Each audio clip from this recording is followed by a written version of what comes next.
I think we are live indeed. Yeah, we are. We are on. We are all live. Right.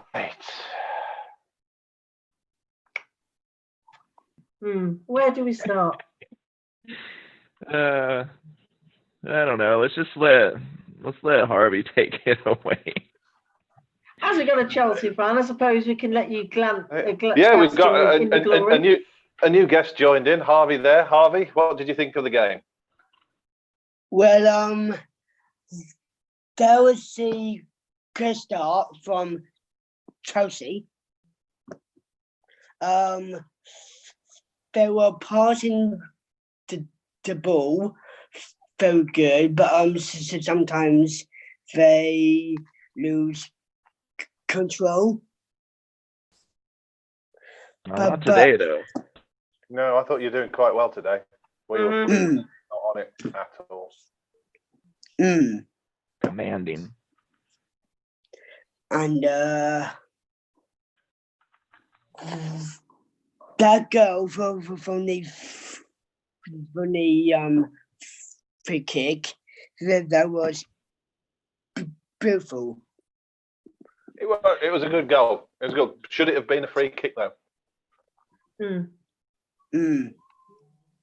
It did on replay seem like a harmless foul. I guess live, I could see how the referee was. Funny, no VAR on that one. Yeah. VAR, but then funnily a VAR on Jimenez apparently elbowing someone later on. Well, I mean, they're not going to use VAR, like if they're not even going to overturn, say that Sheffield non-goal against Villa. Like that's clearly a foot inside of the, like, I don't know, the VAR shamble. Like we could probably devote a whole series of. we could probably have a whole episode of this based on VAR this season, and clearly I think again there was another example of that this afternoon. But it looked pretty clear on the replay that Pedro had got his leg out. Again, with it being such an important call to make, I understand why the referee did it. But surely this is where video assistant referees' purpose should come in, to look at not only the goal decisions or red card decisions or what, but decisions like this, which could ultimately, and in this case, affect the game so heavily. Well, it has to be clear and obvious that it's going to benefit the Big Six. Clearly, in this case, yes. But as mentioned, we can't complain about the way the free kick went in. That was an absolute perler. No, it was good. It was a good goal, and Patricio had no chance. It was just great. It was a great goal. You can't knock that. No. The second one, however, that was a bit of a to-do there. Yeah, I think someone needs to do an edit of the second one with the Benny Hill music behind it. For the free kick, no one should complain. No goalkeeper in the world would have, I think, reached that. But the second one was, quite a calamity, which I understand why has made people extremely furious on social media and so forth tonight. Completely just fell apart. And it's one of those goals which Nuno will not be pleased about at all. And I completely will understand if he goes mad slightly behind the scenes about it. That was not fun to see. Not fun to see the way in which Giroud was just given all that free space. Great finish in the way he managed to hold off the final defender. Fair enough. Exactly, it's what you want from a striker. I mean, Harvey, what did you reckon to Giroud's goal? Well,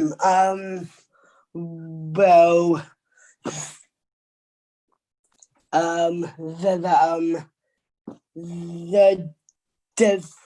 defender was there, but he couldn't book it because the defender was in his way. And there was no way he could score that, but he went over and then he kind of scored. Yeah, he was playing on his back when he put it in, right? Like it was. Yeah. I think it's just like that prone position. Shouldn't have never been there. But you know, I mean, really, I don't know. I have no idea why Cody didn't just boot that out. It's like he wanted to turn on it and walk away. But hats off to Giroud. At least he stuck at it and got the goal. Yeah, no, it seemed like we were just gonna coast there to another 0-0 at halftime, which I think we would have all been all right with. And then, I mean, if it wasn't for those two, even if it was 1-0, it maybe could have been a different game. Clearly, if it would have been 0-0, then it certainly would have been hopefully the second half would have been a very ramped up affair, known the way obviously in which the Palace game had gone. Obviously, Scott Dan, stuff you for putting that free header from 3 yards wide. But what can we do? As I say, I think it's just essentially a case of clearly the way in which we just fell apart at the end of the first half. I think as I put on the forum and within a verdict video for the Expression Star tonight, which should go up shortly, the stuffing was completely knocked down of us. Just didn't turn up whatsoever. And it is. I think that's what disappointed me the most was in the second half. We didn't look. I don't want to say we looked disinterested, but there was no. Even if you're playing badly, if you're 2-0 down and the results are not going for you, you'd think you'd be at least closing down and I don't know, looking like. But it just seemed to just kind of potter on and. Okay, maybe it's the belief. Well, if we keep, we'll keep doing what we're doing and we'll get the goal. But it didn't feel like it didn't feel like it ever really stepped up from a practice game. It really did feel very much like that. You have to give credit to Chelsea as well, though, because whenever we seem to have a bit of grass to make something happen, they close us down just brilliantly. But that's exactly what I wanted us to do in the second half. Even if nothing's going right for you, some energy, get in there and. I literally forgot Traore was on the pitch in the second half. Like whenever he'd find an outlet, I'd be like, oh yeah, our fastest player in the planet's still out there. Playing right wing back. I couldn't. The substitutions did baffle me. I couldn't. I don't understand. Neves was doing well in midfield. No idea. Although Doherty looked a little bit off, but he was still okay. And Johnny, I don't think Johnny had actually done anything wrong, to be honest. And Vinagre came out. I'm sorry, but. He's gone a long way to go for me to be displacing Johnny in that team because he's. At least we're all Chelsea fans this week now, though, right? So on is it Saturday? It is Saturday at 7:00, I think. I'm putting a bet. I think I might put a bet on Arsenal to win because, to be honest, I think there'll be some form of dodgy VR decision to ensure that they. That would just win that. That would make my hot take from a few weeks ago would come true, which I don't like being right. But Harvey, what do you think of Christian Pulisic? He looks like the best player on the planet out there. He is impressive. He was he was playing fantastic. He's so smooth. I love him. He's good, and he's been in the Premier League for half a season, or was he now a full season? But he was injured half the season. So he's my guy. Being an American, he's the only American. Well, he's not the only American player I'm excited about. We have a few guys that are making strides in the Bundesliga that just like him, but I just love the guy to death. So I put a plug in for him every week. We had him. He, Timo Werner, and if they do get Kai Havertz, which looks likely, then again, I think my hot take for maybe two hot takes I could give here, which is first of all, Chelsea will be in the title race with how just those three as a forward three are going to be frightening. They've looked good and then secondly, mainly thanks to the Pulisic, the United States will hopefully get back into the World Cup in 2022. Yeah. If there's someone to spark the Yanks into life, it's clearly such a guy who's just so smooth and slick anytime he touches the ball. I know that Willie Bolly, I know, I say predominantly, I think at the back, Bolly wasn't too bad at all today. And he held off. He got caught again. He got caught again. But Couple the of second times. goal, yeah. Too much. But at least somebody was pushing forward. Pulisic is one of those. I think he's going to become a phenomenon. And yeah. I think also the youngness of Chelsea's side is I think leaving them in good shape. So you've got to give them credit where credit's due, and obviously that them tactically just closing us down in every avenue. No one should complain in that regard about the result. So do we have a man of the match at all around formula now, Bod, or are we just kind of all over after that? Man of the match, Jordan. We're managing to get on the pitch this time. That's it. I mean, that's how disappointed I am with the rest of the team, because they showed nothing for me in the second half. For a team that was 2-0 down, I was really disappointed how little they did. Yeah, I was taking more notice of the Palace Spurs game in the second half, in all honesty, having it on the laptop, for which, as I say, if only Scott Down had planted his header into the bottom corner instead of missing it from 3 yards on the header in the 90th. Talking about that 93rd minute free kick that was right there. Yeah, I had both games on, but I was paying more attention at that point. I just thought, oh, you're kidding me. It's not. I knew that it wasn't going to go our way when that was planted wide. I can't think of a man of the match today. Maybe Ruben Neves, for him again, not looking too bad in midfield and the way in which his finger passes around. He was the midfield for the first half. And then he got subbed. I'll give it to Jota for getting our only shot on target. So congratulations, Diago. You've got a man of the match for our only shot on target. Straight down the middle. So were there other ones? I don't even know. Doesn't matter. So that was. I was very. I say. I mean, back to the thing. I still cannot. I don't understand. I still don't understand the subs. It was the right players coming on. I don't know what apart from Vinagre, who I don't really. He's got a lot to prove next season. I'll tell you that. He's not. He doesn't seem to be. He doesn't seem to be improving. He had a lot of promise and then doesn't. It's not doing it. We didn't change the formation when we made that triple sub, and we put our best player in a far away, we basically took him out of the game. I bet the Chelsea bench were like, "Oh, thank you very much." It's like that's perfect.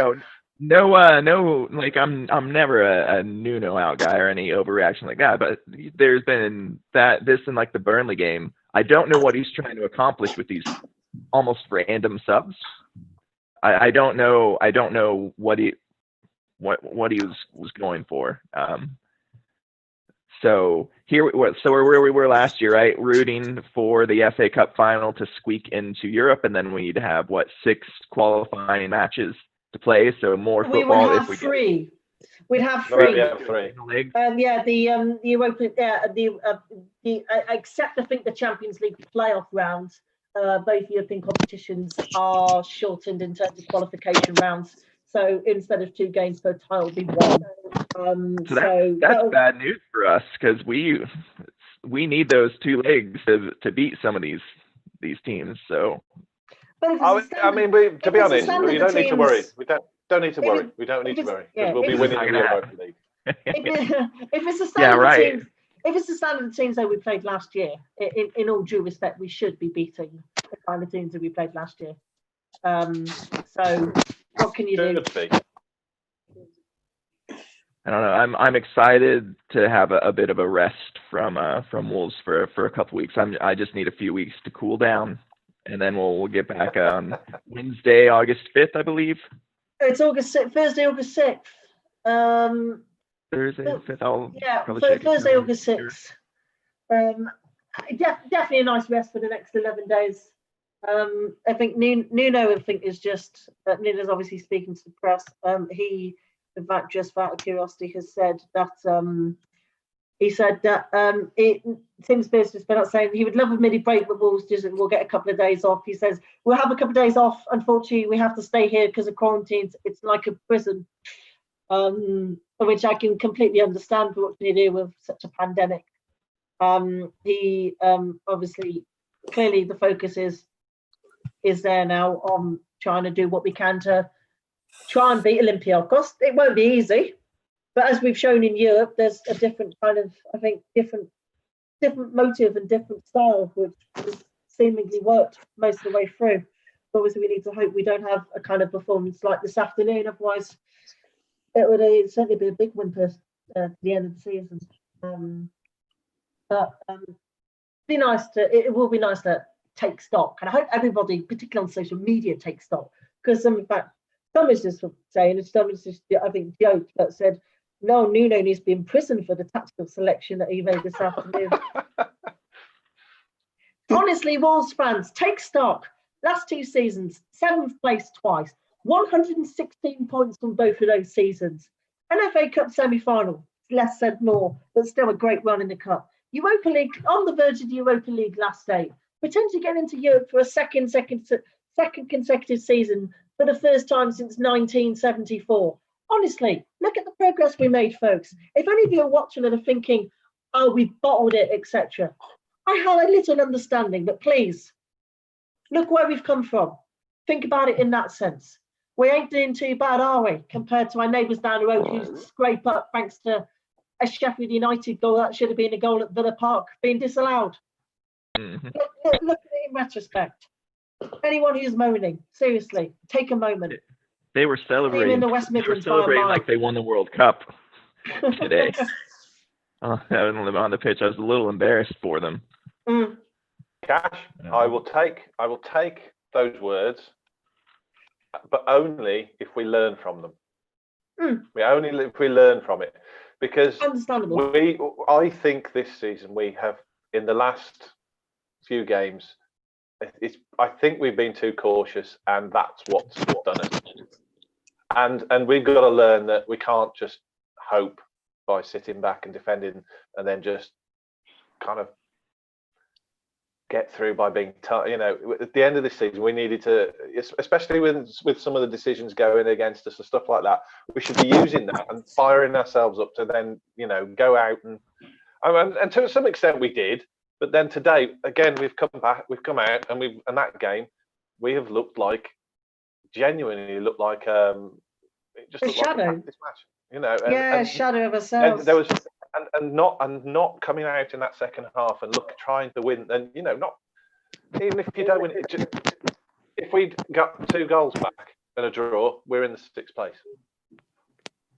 We looked beaten when we came out in the second half. We didn't look like we're going to try and chase that. We thought, well, chalk this one off now. And so if we learn from that next season, fine. I fully agree. I think I agree, yeah. We got a Chelsea fan agreeing, so it's my public speaking. You see, obviously, it's very, very rousing, very rousing. Sorry, actually, one second. Harvey, I forgot to ask you, who was your man of the match? Oliver Giroud. Fair play. It was a good goal. Can't argue with that. No, I would have thought either Giroud or Pulisic, but I think the way I was to say Giroud was just able to just break us apart, and the way he was able to finish it is just such a classy finisher. I think I'd be in full agreement. But on SO,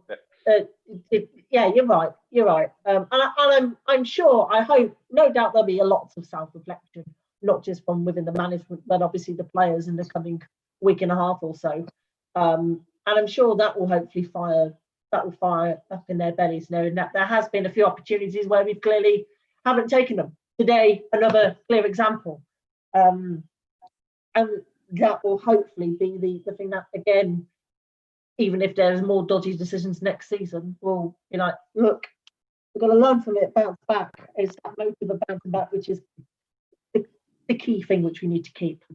So let's hope. Let's be optimistic here, and I'm sure the optimism of, again, being the best placed West Midlands Premier League team and an expanded fan base will hopefully make that bigger. And obviously, who knows, will add to the squad. Clearly, that quality will hopefully help whoever they are. Hopefully. I was so sad. All right. Oh, we've got to be. It's football, isn't it? Yeah, you get your hopes up for. We were talking about Champions League a few weeks ago, and now we're still in the hunt for a Champions League spot, but that's going to be a little bit rough. It is, yes. So we'll just have to see, I guess. I don't know. I don't have any more analysis than that at the moment. No, we'll have to see how the cookie crumbles. Well, I'll neatly segue onto the transfer talk, because I'm now a little bit more concerned that most of transfer talk will be about who we can retain if we don't make Europe. Because if we're out of Europe, we have there's a very real chance of losing some key players. I think Jimenez for sure, and I don't think I can blame him. He'll be 30 next season, so he wants to win the Champions League. He wants, Jimenez and Traore and probably Neves are the three which I'd be most concerned about. Neves is the only one I couldn't live with. I don't think he'll leave Nuno though. I don't see that. And he's in tandem with his Portugal partner. So they've got a World Cup that they want to win in 2 years' time. Will Moutinho still be? How old will he be by then? 35? I think so. Yeah.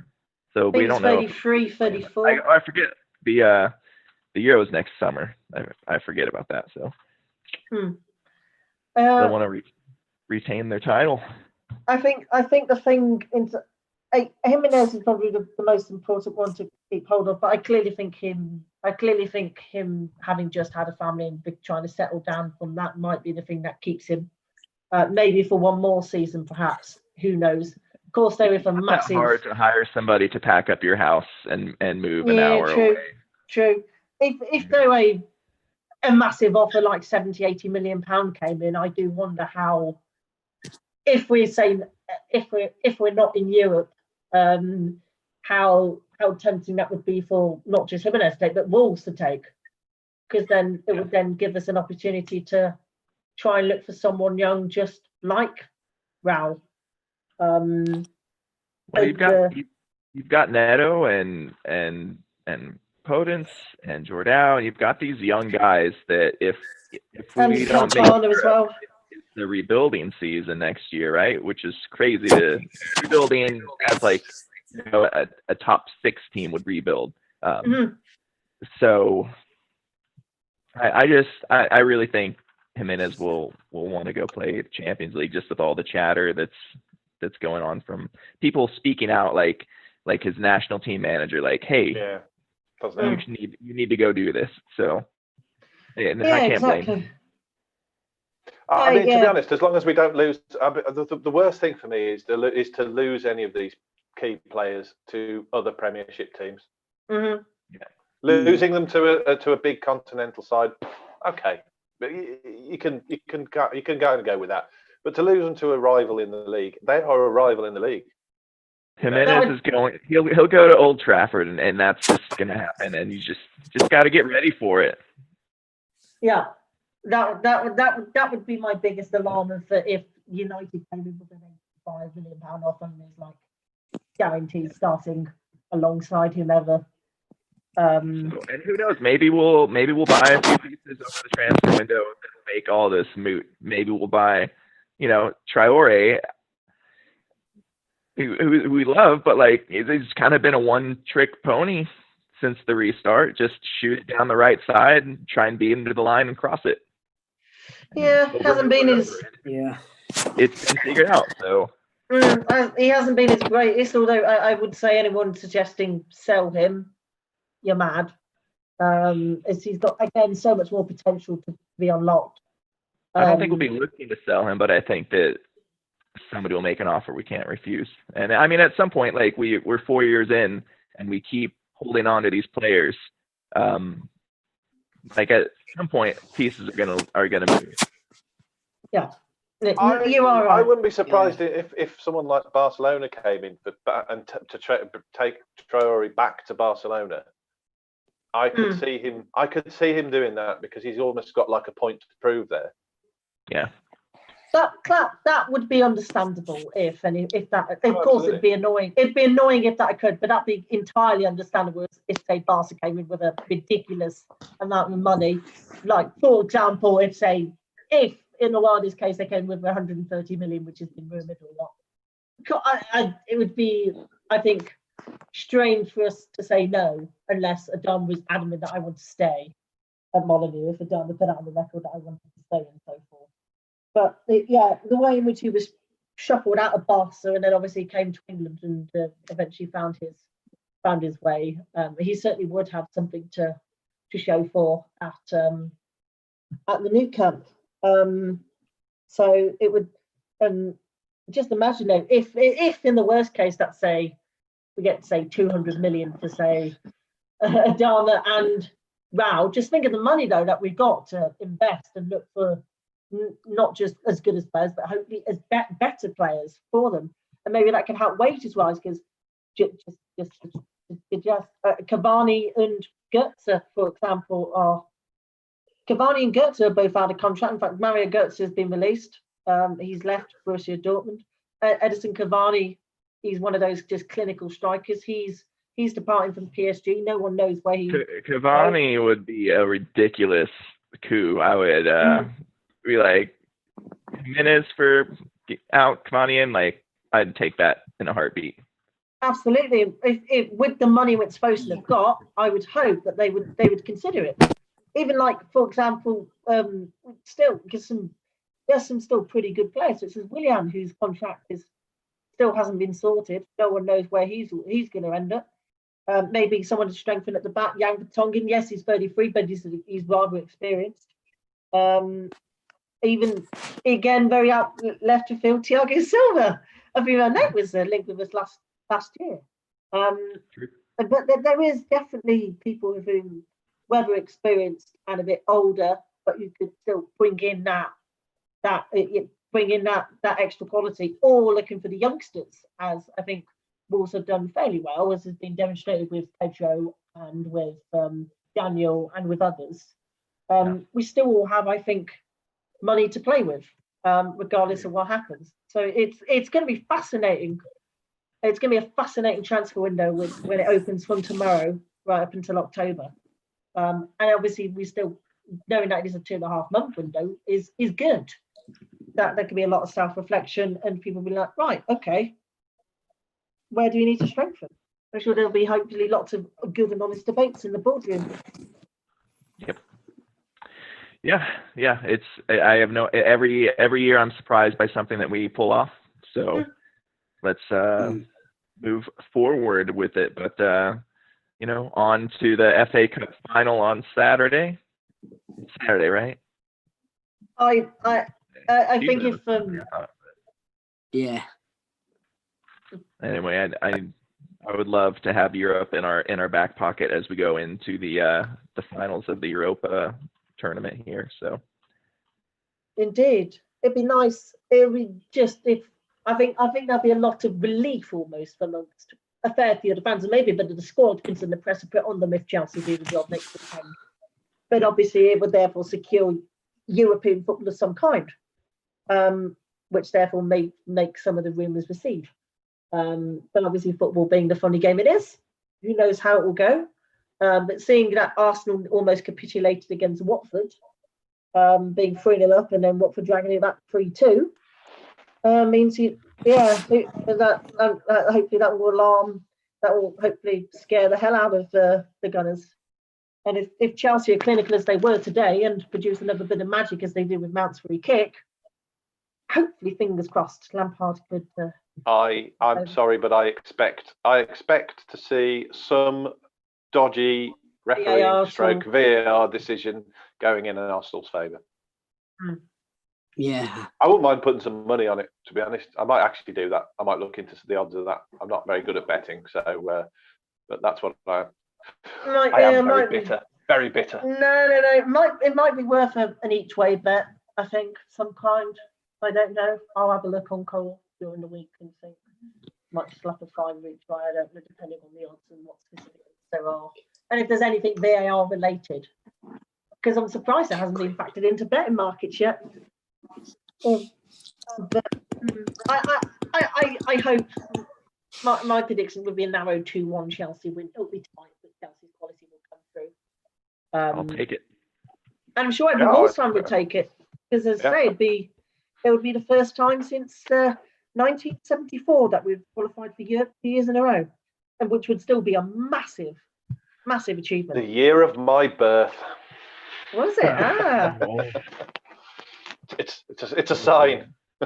Mm-hmm. Oh. Well, do we have? Do we have predictions? We don't have predictions. Are we gonna predict Olympiacos? Do we want to predict Olympiacos? That's a question. Even nil Wolves on the home leg. I worry about Wolves every time there is a break. When they come back, they look awful. I'm going to say it. They look awful after every break they have, generally. I know someone's going to pull out, what about when they went away to Spain to do the warm weather? Yes, they did come back well. All right, yes, okay, they did well then. However, usually when there's been a break, the first game back, they've looked pretty slow. And it's taken a game or so. Usually, and then after that, they get in their stride and they go on a good run. But usually the first game back, I'm always very concerned because they always seem very, very turgid. Yeah. However, they were very, very turgid today. So maybe they won't be. I think I was spot on when I called it proper championship football today. Yeah. So, and then he kind of just drab KGFA, yes, as it is. I think currently Swansea against Brentford in the playoff semi-final first leg. It was Swansea just rough. hit the bar. Wilfred are quite rubbish. Knowing as well we have the away goal, I think is important. It's just a case of holding out firm. But the question is, do we want to? Yeah, as mentioned, I think Nuno would be a bit daft if he decided let's try and hold out for a 0-0 draw here, and then obviously we get caught out as we did, for example, defensively this afternoon. That'd be my biggest alarm. I think that we can. I think as well that it's only a 10-day break between this and that. But clearly the focus, and Malone, it's going to be like a 2 or 3 day rest for the guys. Hopefully means the focus will be there. Because then obviously from that we got a free hit almost of trying to win a European trophy, which would have been unthinkable 5 years ago. So if we reach the last state, it's still a massive achievement. So I think knowing the way in which knowing the way in which we usually bounce back from such defeats, I think it'll be a tight one. I'm going to go 1-0. Don't know who will score. Maybe a moment of magic of some kind individually from someone, but we'll hopefully get today out the system and do what we need to do. And then anything can happen from there when it comes to the Champions 8. Obviously, if we played as we did today against Roma or Sevilla, then we can, I think, kiss it goodbye in blunt honesty. Because again, if we don't turn up against one of those two, then I'm sure we'll know about it. I think that we'll see a Neves Thunder bastard. It just puts us in the the Germany tournament. So I don't know. One nil sounds about right for that one. So I don't know, Bod. I am going to go with. I think they're gonna suddenly realise this is what we've wanted all season, and they're going to come out, and the tempo is going to be right back up there again, and they'll basically go 2-0 up fairly early on in the game, and then just close it out. But actually close it out, not sit back and hope and give the other team the opportunity to equalise. As we did against, say, Norwich City back in February, where Well. we went 2-0 up and just never made Harvey, them- how do you think we'll do against Olympiacos? Well, I think they will be playing a bit better because they need to use pace to keep the ball and make sure they don't lose possession. Like, yeah, today, what do we have? Like 30% possession, something like that. Yeah. I don't know, 30, 40. And I know we can do good things on the counter, but when you don't have a counter attack and you have 30 and 40% possession, you're not looking good. But hopefully, Yeah, exactly. I can't disagree. I just can't disagree. That's Also, just exactly it. That sums it also up for up me. the bees, right? We're all for the bees in the Premier League. Yeah. You don't care. Bod doesn't care. I genuinely don't care. But for Wolves in the Premier League, I think they might get relegated next season. For next season, That's a hot take. What did you say there? They may get relegated next season, Wolves. I bet there'll be some fans thinking the same at the minute, sadly, because of the Well, yeah, negativity. true. As I say, have a degree of realism. Yes, we have. Yes, we should have finished above Spurs. Yes, if we hadn't have tossed away the point against Blades and hadn't obviously had bad luck of going against us against Burnley and seemed more interested against Arsenal, it could have been better. But as stated earlier, it's still been, on the whole, I think, a fairly decent season. It's not bad at all.